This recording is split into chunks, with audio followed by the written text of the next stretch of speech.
బంగారం, బ్యాంకులు, ఇతర ప్రైవేటు సంస్థల్లో ఉన్న విడిపించి కొనబడను. కొమ్మూరి గోల్డ్, ఆంధ్ర మరియు తెలంగాణ.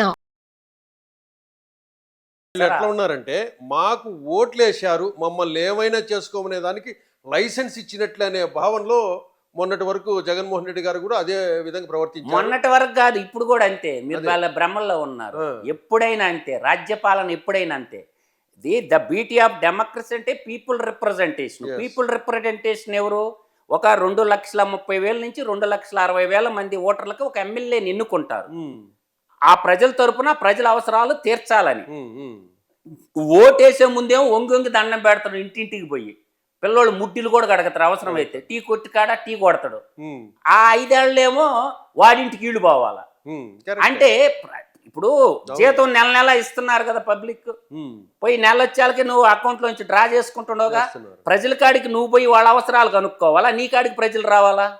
ఇప్పుడు గెలిచిన ఎమ్మెల్యేలు ఎవడన్నా సరే నెల నెల శాలరీ తీసుకుంటున్నాడు, ఆ గ్రామాలకు పోయి గ్రామ సభ పెట్టి మీ ఊరు గ్రామాల అవసరాలు ఏమన్నా ఎక్కడన్నా అడుగుతుండా? ఒకటి పేరు నాకు చెప్పండి, ఒకటి పేరు నాకు చెప్పని అంటుండా. అంటే నెల వచ్చేళ్ళకే 5 లక్షలు అన్ని, అంటే శాలరీ కాకుండా అలవెన్సెస్ అన్ని కలిపి 5 లక్షలు నాకేస్తుండగా ప్రజా సొమ్ము. 60 లక్షలు సంవత్సరానికి వేసుకుంటే 5 సంవత్సరాల్లో 3 కోట్ల రూపాయలు ప్రజల సొమ్ము నువ్వు నాకేస్తుండగా.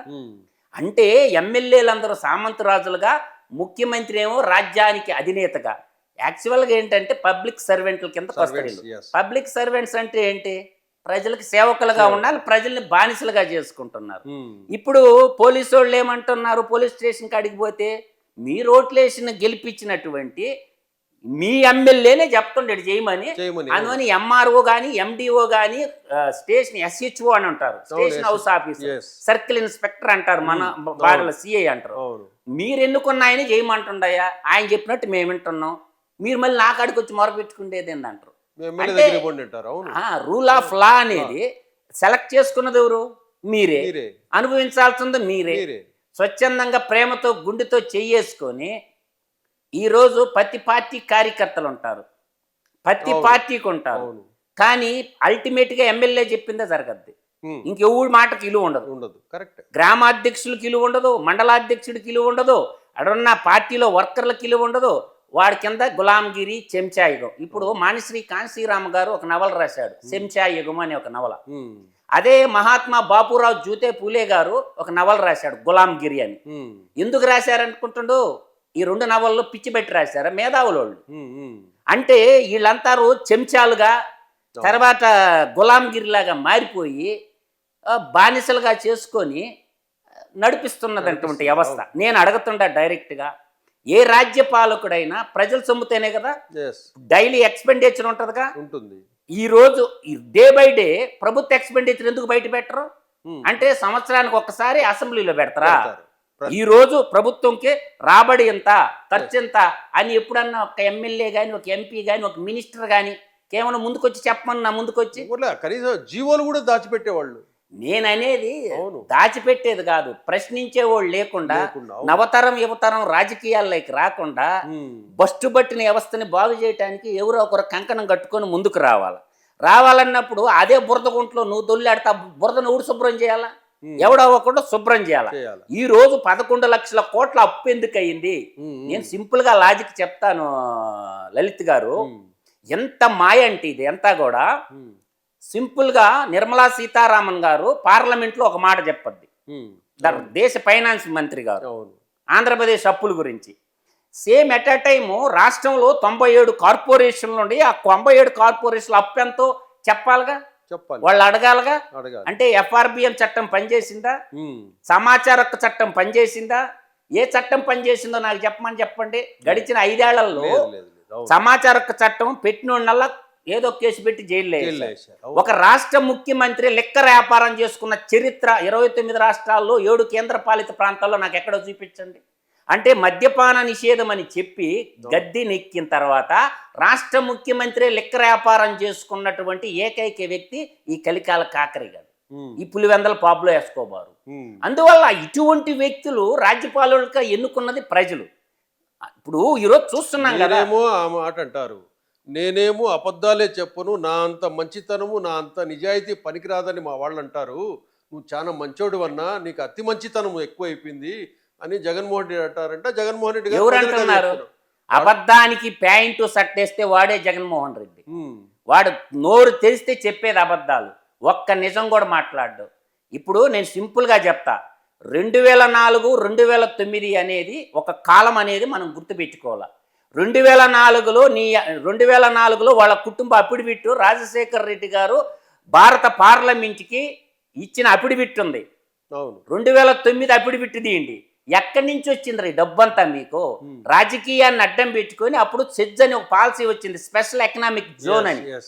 ఈ స్పెషల్ ఎకనామిక్ జోన్ పాలసీలో 11 సెజ్జులు వచ్చినాయి ఉమ్మడి ఆంధ్రప్రదేశ్కి. 11 సెజ్జుల్లో 2012 మార్చి 31వ తేదీన కాగ్ ఒక రిపోర్ట్ ఇచ్చింది.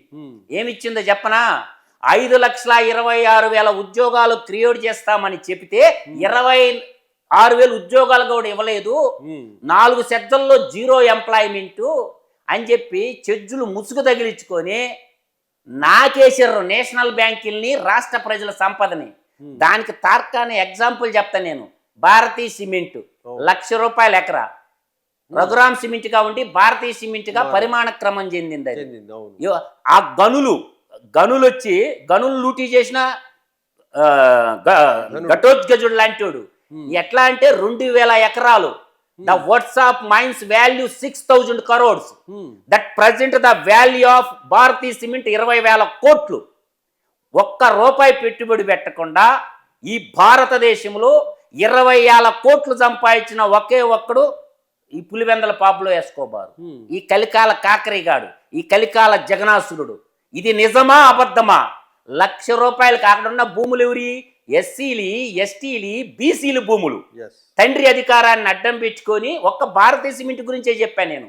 లేపాకి సెజ్ తీసుకుంటే 8,884 ఎకరాల కుంభకోణం నేషనల్ బ్యాంకుల్లో పెట్టేసి ఆడా నాకేశారు. తర్వాత నిజాంపట్నం పోర్టు 28,000 ఎకరాల భూములు ఎవరమ్మ మొగుడు సొమ్మని దోచుకున్నారా మీరంతానా? నిమ్మగడ్డ ప్రసాద్, రసల్ ఆల్ ఖైమా. ఈ విధంగా చెప్పుకుంటూ పోతే తండ్రి అధికారంలో ఉన్నప్పుడు దోచిన భూములు లిస్టు తీయండి ఒకసారి. నిన్నగాక మొన్న ఈయన ముఖ్యమంత్రిగా ఉంటూ ఇండోసోల్ పవర్ ప్రాజెక్టుకి 25,000 ఎకరాలు కేటాయించిండు. అర్థం చేసుకోండి. తర్వాత మీకు ఇంకా చెప్పాలంటే, నేను దళితులకు మేనమామ అంట కంసమామగా మారిన ఒక ఉదంతం ఏంటంటే సరస్వతి సిమెంట్స్ అండ్ పవర్. ఈ సరస్వతి భూములన్నీ ఎస్సీలు, ఎస్టీలు, లంబాడీలు, మాదిగ కమ్యూనిటీ ఉన్నటువంటి దాచేపల్లి మండలంలో ఎక్కడో నువ్వు బెంగళూరులో సండూరు పవర్ ప్రాజెక్టులో 5 మెగావాట్ల పవర్ ప్రాజెక్టు పెట్టుకున్నాడు. ఏడ భూములు ఎట్టొచ్చినాయి నీకు? అంటే నీ దగ్గర డబ్బులుంటే ఏమి? అక్కడ ఏంటంటే NMDC అని ఒక సంస్థ ఉంటుంది లలిత్ గారు, national mineral development corporation.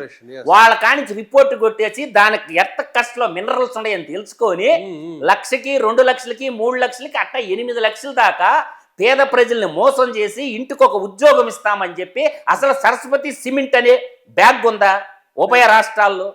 Power ఉందా? లేని పవర్ ప్లాంట్ కి కృష్ణానదిలో నీళ్లు ఆపు టీఎంసీ కేటాయించుకున్నాడు. అంటే ఇది దోపిడీ అవుపాళ్ళ? అంటే తండ్రే కూతుర్ని అనుభవించినట్టు అన్నమాట. రాష్ట్ర పాలకుడే 1,559 ఎకరాల భూములు కొట్టేస్తే కొట్టేస్తే భూసేకరణ చట్టం ఏం చెప్తానని నేను అంటుండా. ఎందుకు రద్దు చేశారు? 50 కుటుంబానికి 54 ఎకరాల మించి ఉండకూడదు అన్నారు. ఈ సెజ్ పాలసీ అంతా కూడా స్పెషల్ ఎకనామిక్ జోన్ పాలసీ అంతా నయా భూస్వామి వ్యవస్థకి రూపశిల్పం అన్నమాట. ఇవాళ ఏం చేశారంటే సెజ్జులు ముసుగు, ఫ్యాక్టరీలు ముసుగు తగిలించుకొని భూములు కొట్టేయటం. ఇవాళ గొప్ప నాయకుడు రాయలసీమ నుంచి దామోదరం సంజీవి గారు. మొట్టమొదట ఉమ్మడి రాష్ట్రానికి ముఖ్యమంత్రి ఎవరు? నీలం సంజీవ్ రెడ్డి. ఉమ్మడి రాష్ట్రానికి, ఆంధ్ర రాష్ట్రానికి, ఉమ్మడి రాష్ట్రంలో మొట్టమొదటి ముఖ్యమంత్రి అనంతపురం జిల్లా వాసి నీలం సంజీవ్ రెడ్డి. దానికంటే ఆంధ్ర రాష్ట్రానికి ముఖ్యమంత్రి ఎవరు? టంగుటూరు ప్రకాశం పంతులు గారు. ఏమన్నా సంపాదించుకున్నాడా? దాని తర్వాత బెజవాడ గోపాల్ రెడ్డి గారు. వాళ్ళిద్దరు అయిన తర్వాత నీలం సంజీవ్ రెడ్డి అనంతపురం జిల్లా నుంచి 1960లో మళ్ళీ ముఖ్యమంత్రి అయ్యాడు. పెదపాడు అనే గ్రామంలో పుట్టిన దామోదరం సంజీవి అనే ఒక దళిత నాయకుడు బాగా చదువుకొని ముఖ్యమంత్రిగా ఉంటే ఆ రోజు ఆయన 6 లక్షల ఎకరాల భూమిని పంపిణీ చేశాడు. తెలంగాణలో కానీ ఎస్సీ ఎస్టీ బీసీ మైనారిటీలకి 6 లక్షల ఎకరాల భూములు పంచిన మహోన్నతుడు దామోదరం సంజయ్ గారు. అవును. ఆయన రాయలసీమ. అగైన్ మళ్ళీ ముఖ్యమంత్రి అయింది ఎవరు? రాయలసీమ నుంచి నీలం సంజీవ్ రెడ్డి గారు అయ్యారు. అదే రాయలసీమ నుంచి కోట్ల విజయభాస్కర్ రెడ్డి 2 సార్లు ముఖ్యమంత్రి అయ్యాడు. అదే రాయలసీమ చిత్తూరు జిల్లా నుంచి మీకు ఇప్పుడున్నటువంటి నారా చంద్రబాబు నాయుడు గారి నల్లారి కిరణ్ కుమార్ రెడ్డి గారు కానీ ముఖ్యమంత్రిగా చేసినారు. నేను చెప్పిన రాయలసీమలో పుట్టినటువంటి ముఖ్యమంత్రుల్లో ఒక్కడన్నా దోపిడీదారుడుండా? రాయలసీమ గజ దొంగ ఎవడో? రాయలసీమ గజ దొంగ ఎవడో? నువ్వు కాదా? నీ కుటుంబం కాదు? ఎవడు చెప్తాడు కాకల బుల్ స్టోరీలు? నీకు రాజకీయమే పెద్ద వ్యాపారం. మళ్ళీ వ్యవస్థలన్నీ ఏం చేస్తున్నాయి వీళ్ళు ఇంత దోపిడీ? అందువల్ల నేను అంటుండేది ఏంటంటే చాణక్య అర్ధనీతి తెలిసి ఉండాల. చాణక్య రాజనీతి మనకు కానీ తెలిస్తే చాణక్యుడు ఎప్పుడో చెప్పాడు, నిన్ను కాపాడుతుండేది ఎవరో? కేంద్రంలో ఉన్న నిర్మలా సీతారామన్ గారు చెప్పాడు మోడీ గారికి దత్తపుత్రుడు అని మాట్లాడింది ఎవరు? దేశ ఫైనాన్స్ మంత్రి నిర్మలా సీతారామన్ గారు చెప్పారు మోడీ గారికి దత్తపుత్రుడు అని. అందువల్ల ఈ రోజు చెరబట్టిర్రు అన్ని వ్యవస్థల్ని. ఈ రోజు 11 సిబిఐ కేసులు 9 ఈడీ కేసుల్లో ఏమన్నా ముద్దాయిగా ఉన్నటువంటి వ్యక్తి 11 సంవత్సరాల నుంచి బయట తిరుగుతుండంటే హౌ ఇట్ ఈస్ పాసిబుల్? ఇదే ప్రజలంతా ఏం చేస్తున్నారు? ప్రజలకేం ప్రజలు కాదండి, న్యాయ వ్యవస్థ సక్రమంగా లేనన్ని రోజులు ఎవడు ఏం చేయలేడు. భారతదేశంలో న్యాయము ఎత్తుక్కోవాల్సి వస్తుంది. ఇది సిజేఐ గారికి అర్థం కావటంలా. ఏం చేయాలంటే ఎప్పుడైతే పాలనా వ్యవస్థ అనేది పట్టుదప్పుతో మీరు అందరూ అనుకుంటారు, చాలా మంది ఏమంటారంటే సిబిఐ స్వతంత్ర దర్యాప్తు కానే కాదు. చాలా మంది తప్పుదావ పట్టిస్తారు ప్రజల్ని, సమాజాన్ని. CBI central bureau of investigation అనేది కేంద్ర హోంశాఖ కింద ఉంటది. ఎన్ఫోర్స్మెంట్ డైరెక్టరేట్ అనేది ఈడీ అనేది కేంద్ర ఫైనాన్స్ మంత్రి కింద ఉంటది. అవి స్వతంత్ర సంస్థలు కాదు. వాళ్ళు ఉసుకోమంటే ఉసుకో, కూర్చోమంటే కూర్చో.